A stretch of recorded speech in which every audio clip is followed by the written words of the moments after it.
ಆಚಿ ಮಸಾಲ. ಎಂತ ಅಡಿಗೆಯ ರುಚಿಯಾಗೋ ರಹಸ್ಯವು 20 ರೂಪಾಯಿ. ಬೀದಿ ಬದಿ ವ್ಯಾಪಾರಿಗಳ ವಿಷಯಕ್ಕೆ ಬರೋದಾದ್ರೆ ಸರ್, 45 ವರ್ಷದಿಂದ ಅದೇ ಬೀದಿಗಳಲ್ಲಿ ವ್ಯಾಪಾರ ಮಾಡ್ತಿರ್ತಾರೆ. ಈಗ ಸುಪ್ರೀಂ ಕೋರ್ಟ್ ಆದೇಶ ಇದೆ, ನ್ಯಾಯಬದ್ಧವಾಗಿ ಪಾದಾಚಾರಿ ಮಾರ್ಗ ಪಾದಾಚಾರಿಗಳಿಗೆ ಅನ್ನೋದಾದ್ರೆ ಅದು ಯಾವುದೇ ಸರ್ಕಾರ ಆಗಿರ್ಲಿ ಅವ್ರಿಗೊಂದು ಪರ್ಯಾಯ ವ್ಯವಸ್ಥೆ ಕೊಟ್ಟು ಆಮೇಲೆ ಇದಕ್ಕೆ ಕೈ ಹಾಕ್ಬೋದಿತ್ತಲ್ಲ. ಹೌದು, ಅದನ್ನೇ ಹೇಳ್ತಾ ಇದ್ದೀನಿ. ಅದಕ್ಕೆ ಪರ್ಯಾಯ ವ್ಯವಸ್ಥೆ ಮಾಡ್ಬೇಕು, ಅವರು ಮಾಡಿದ ಮೇಲೆ ತೆಗಿಲಿ. ನೋ ಡೌಟ್ ಪಾದಚಾರಿಗಳಿಗೆ ಬಹಳಷ್ಟು ತೊಂದರೆ ಆಗ್ತಾ ಇದೆ. ನಾವು ಯಾವುದೇ ನಗರಗಳಲ್ಲಿ ಹೋದ್ರೂ ಕೂಡ, ಅದು ಬೆಂಗಳೂರಲ್ಲಂತೂ ಒಂದು ಕಡೆ ಟ್ರಾಫಿಕ್ ಕಿರಿಕಿರಿ, ಎರಡನೇದು ಪಾದಚಾರಿಗಳಂತೂ ಇದು ವ್ಯವಸ್ಥೆ ಇಲ್ಲವೇ ಇಲ್ಲ. ಮತ್ತು ಜೀವನ ಕೈಯಲ್ಲಿ ಹಿಡ್ಕೊಂಡು ಹೋಗುವಂಥ ಪರಿಸ್ಥಿತಿ ಬಂದುಬಿಟ್ಟಿದೆ ಬೆಂಗಳೂರಲ್ಲಿ ವಿಶೇಷವಾಗಿ.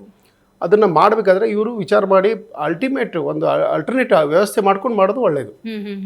ಮತ್ತು ಮಾಡಬೇಕಾಗುತ್ತೆ in the interest of the development of Bengaluru ಆಗಲಿ ಯಾವುದೇ ಸಿಟಿ ಚೆನ್ನಾಗಿ ಬೆಳಿಬೇಕಂತಂದರೆ, ಸುವ್ಯವಸ್ಥಿತವಾಗಿರ್ಬೇಕಂತಂದರೆ ಇದು ಮುಖ್ಯವಾದದ್ದೇ. ಆದರೆ ನೀವು ಪರ್ಯಾಯ ವ್ಯವಸ್ಥೆ ಮಾಡಲೇಬೇಕು. ಬಿಡದಿ ವಿಚಾರದಲ್ಲಿ ಸರ್ಕಾರದ ಧೋರಣೆ ಸರಿಯಾಗಿದೆಯಾ ನೋಡಿ. ಈಗ ಅವರು ಹಿಂದಿನ ಸರ್ಕಾರದ ಮೇಲೆ ಹಾಕ್ತಾ ಇದ್ದಾರೆ, ಕುಮಾರಸ್ವಾಮಿ ಅವ್ರ ಮೇಲೆ, ದೇವೇಗೌಡರ ಮೇಲೆ. ನಮ್ಮ ಸರ್ಕಾರ ಇದ್ದಾಗ ಅದು ಸಹಜ, ಪೊಲಿಟಿಕಲ್ ಸ್ಟೇಟ್ಮೆಂಟ್ ಇರಬಹುದು. ಆದರೆ ಮುಖ್ಯವಾಗಿ ಅಲ್ಲಿ ರೈತರ ಭಾವನೆಗಳನ್ನ ನಾವು ಅರ್ಥ ಮಾಡ್ಕೋಬೇಕಲ್ಲ. ಆ ಸಂದರ್ಭದಲ್ಲಿ ಅವಾಗ ಏನೋ ಕುಮಾರಸ್ವಾಮಿ ಅಥವಾ ಯಡಿಯೂರಪ್ಪನವರಾಗಲಿ ಇನ್ಯಾರೋ ನಿರ್ಧಾರ ಕೈಗೊಂಡಿದ್ರು ಕೂಡ ಅದೇನು ಇಂಪ್ಲಿಮೆಂಟ್ ಆಗಿರಲಿಲ್ಲ. ಈಗ ಇವರು ಫೋರ್ಸಿಬಲಿ ನಾವು ಮಾಡ್ತೀವಿ ಅಂತೇಳಿ ಬೇಡ ಅಂದರು. ಈಗ ಸುಮಾರು ತಿಂಗಳುಗಳಿಂದ ಅಲ್ಲಿ ರೈತರು ಹೋರಾಟ ಮಾಡ್ತಾ ಇದ್ದಾರೆ. ಹಠಕ್ಕೆ ಬಿದ್ದು ನೀವು ಯಾಕೆ ಅದನ್ನ ಮಾಡಲೇಬೇಕಂತ ಹೋಗ್ತಾ ಇದ್ದೀರಾ? ಅಲ್ಲಿ ರೈತರ ಭಾವನೆಗಳನ್ನ ಅರ್ಥ ಮಾಡ್ಕೊಳ್ಳಿ. ಫಲವತ್ತಾದ ಜಮೀನಿದೆ, ಆಮೇಲೆ ರೈತರು ಎಲ್ಲಿ ಹೋಗ್ಬೇಕು? ಆಮೇಲೆ ರೈತರು ಇಲ್ಲದೆ ಹೋದರೆ ನಾಳೆ ಅನ್ನ ಬೆಳೆಯೋರು ಯಾರು, ಅನ್ನ ಉಣ್ಣೋರು ಯಾರು? ಇದನ್ನೆಲ್ಲ ವಿಚಾರ ಮಾಡಬೇಕು. ಮತ್ತು ಅವ್ರ ವಿರೋಧ ಇದ್ದಾಗ ಒಂದಷ್ಟು ಚರ್ಚೆಗಳ ಮೂಲಕ ಕರೆದು ಮಾತಾಡಿಸಿ ಎಲ್ಲೋ ಒಂದು ಹಂತದಲ್ಲಿ ಎಕ್ಸ್ಪರ್ಟ್ಸ್ ಒಪಿನಿಯನ್ ತಗೋಬೇಕಾಗುತ್ತೆ. ನೀವು ಪರಿಸರ ಇಲಾಖೆ ಇರ್ಬೋದು, ಮುಂದಿನ 50-60 ವರ್ಷ 100 ವರ್ಷಗಳ ಮುಂದಿನ ಒಂದು ದೂರದೃಷ್ಟಿ ಇಟ್ಕೊಂಡು ಈ ತರ ಟೌನ್ಶಿಪ್ ಮಾಡಬೇಕು. ನಾಳೆ ಅದು ಮತ್ತೆ ನ್ಯೂಸೆನ್ಸ್ ಆಗಬಾರ್ದು. ಈ ಪಂಚವಾರ್ಷಿಕ ಯೋಜನೆ ಆಗಬಾರ್ದು, 50 ವರ್ಷಕ್ಕೆ ಯೋಚನೆ ಮಾಡಬೇಕಂತೀರಿ. ನ್ಯೂಸೆನ್ಸ್ ಆಗಬಾರ್ದು ನಾಳೆ.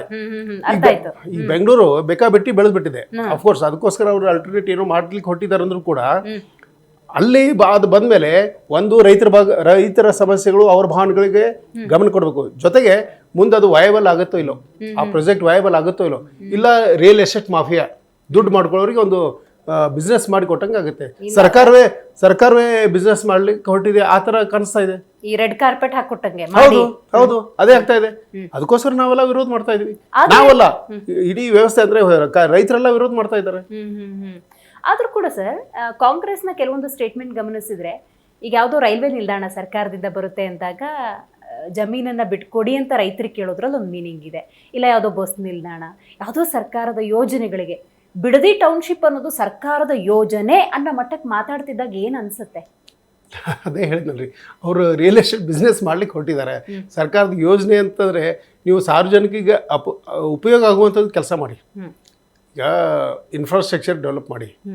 ಈ ಟೌನ್ಶಿಪ್ಗಳು ಅದೆಲ್ಲ ರಿಯಲ್ ಎಸ್ಟೇಟ್ ಬೇರೆ ವಸತಿ ವಿನ್ಯಾಸಕಾರರು, ಬಿಲ್ಡರ್ಸು, ಡೆವಲಪರ್ಸು ಮಾಡ್ತಾನೆ ಇದ್ದಾರೆ. ಇಡೀ ಬೆಂಗಳೂರು ಸುತ್ತಮುತ್ತ ಎಲ್ಲ ಬೆಳೆದು ಇದು ಬೆಂಗಳೂರು ಹಳ್ಳ ಹಿಡಿದು ಹೋಗ್ಬಿಟ್ಟಿದೆ. ನಾನು ಕೇಳಿದ ಪ್ರಕಾರ, ನೋಡಿದ ಪ್ರಕಾರ. ಅದ್ರಲ್ಲಿ ನೀವ್ಯಾಕೆ ತಲೆ ಹಾಕ್ತಾ ಇದ್ದೀರಾ? ಈಗ ಬೇರೆ ಹಾಗೆ ಏನಾದರೂ ಪ್ರೈವೇಟ್ನವ್ರು ಮಾಡೋದಿದ್ರೆ ಅವ್ರು ಮಾಡ್ಕೊಂಡು ಹೋಗ್ಲಿ. ನೀವು ಸರ್ಕಾರವೇ ಮುಂದೆ ನಿಂತು ನಿಮ್ಮ ಬುಡ ಇದೆ, ಬುಡದಿಂದ ಮಾಡಿ. ಬೇರೆ ಯಾವುದಾದ್ರೂ ಎಕ್ಸ್ಟೆನ್ಷನ್ ಅಂದರೆ ಬೇರೆ ಎಲ್ಲಿ ಬೆಳೆಸ್ಬೇಕು ಅಲ್ಲಿ ಬೆಳೆಸಿ. ಬಡವರಿಗೆ, ವಿಶೇಷವಾಗಿ ಮಧ್ಯಮ ವರ್ಗದವ್ರಿಗೆ ಸೈಟ್ ಕೊಡ್ಲಿಕ್ಕೆ ಆಗ್ತಾ ಇದೆಯಾ? ನಿಮಗೆ ಕೊಡ್ತಾ ಇದ್ದೀರಾ? ಮತ್ತು ಅಲ್ಲಿ ಟೌನ್ಶಿಪ್ ಅಂತೇಳಿ ಮತ್ತು ಹೈಫೈ ಮಾಡ್ಲಿಕ್ಕೆ ಹೋಗಿ ನೀವು ಶ್ರೀಮಂತರಿಗೆ ಅನುಕೂಲ ಮಾಡಿಕೊಡ್ತೀರಿ, ರಿಯಲ್ ಎಸ್ಟೇಟ್ಗೆ ಒಂದು ಅನುಕೂಲ ಮಾಡಿಕೊಡ್ತಾ ಇದ್ದೀರಾ. ಇದು ಒಳ್ಳೇದಲ್ಲ.